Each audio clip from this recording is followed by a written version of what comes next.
All right, so in the last video, we talked about payroll and what you can afford. We talked about that 28% rule, where roughly 28% of your gross can go towards your payroll. Once you understand that number, you're ready to go to the next step, and that's hiring the right people. And quite frankly, this is where a lot of martial arts school owners mess up. They immediately think, I need to hire an instructor. That's usually the first thought. But that's not always the correct first hire. So what I want to do in this video is walk you through a simple step-by-step approach to hiring staff. It's more of a way to think about hiring so that you're ready to bring the right people on at the right time. Step 1, look at your work. Before you hire anybody, the first thing you need to do is take a step back and look at what you actually do every day. Most school owners wear a bunch of different hats in the business. You're the instructor, the salesperson, you're the marketer, you're the janitor, you answer the phones, you follow up with all the leads, and of course, you run all the lessons. In the beginning, you're doing everything. So before hiring anybody, ask yourself one simple question. Where am I dropping the ball right now? What tasks are not getting done consistently? Where are opportunities slipping through the cracks? Because your next hire or your first hire should solve the biggest bottleneck in your business right now. Step 2, your first hire may not be an instructor. So again, a lot of martial arts school owners get this part wrong. Most of the time, generally speaking, you have the floor covered. Remember, you're the technician. You know the curriculum, you know how to teach, and you understand the culture. Yes, eventually you're gonna want help on the floor, but the place most school owners drop the ball is in the front office. It's the front end of the business. Answering phones, following up with leads, scheduling intro lessons, talking to parents, processing payments, responding to emails and texts, greeting people when they walk through the door. And here's what happens. When you teach on the mat and the phone rings, you can't really give them the attention they need because you're too busy teaching. So nobody handles it properly. That means opportunity walks right out the door. So in many cases, the first hire is not an instructor. It's someone to help run the front desk. In our industry, we call that a program director. Now, early on, it may not be a full-time program director position.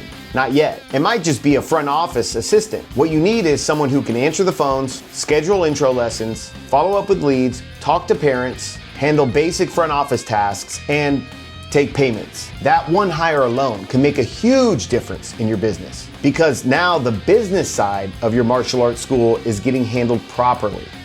Step 3. Sometimes your first hire is a coach. Now, here's something else a lot of business owners overlook. Sometimes the first person you need to hire isn't even staff at all. Sometimes the first hire is a coach. And I need you guys to think about this differently. A coach is not an expense. A coach is an investment. A good coach helps you move faster. They help you to avoid all the landmines and potholes that most business owners will step into because they've done it. Instead of spending years figuring everything out by trial and error, a coach can shorten that learning curve dramatically. Now, of course, if you know everything already, then you probably don't need a coach. But what I've seen over the years is that a lot of business owners get into business for themselves because they want to solve every problem themselves. There's a little bit of ego in that sometimes. But the truth is, the fastest path to success is learning from someone else who has already done it. Think about it. Every athlete had a mentor, someone who coached them to get them to where they're at.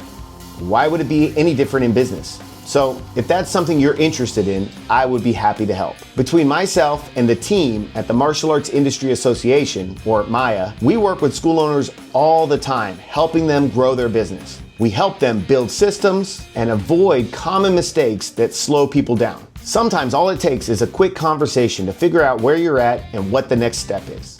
Step 4, develop your instructors internally. Now, eventually, you're gonna need instructors, but here's something that you need to understand. It can be very difficult to just go out into the marketplace and hire an instructor. It can happen. We've done it, but I'm gonna tell you, most of the time, it doesn't work. They don't know your curriculum, they don't know your culture, they don't know your system, or they're already established somewhere else. There's simply just not a huge pool of career-minded martial arts instructors ready to take a job with anyone, let alone us, you. So, what do? We develop them internally. Your future instructors are already inside your school, but you have to plant those seeds early. Create leadership programs, create instructor training, give them opportunities to assist in class, and mentor them over time.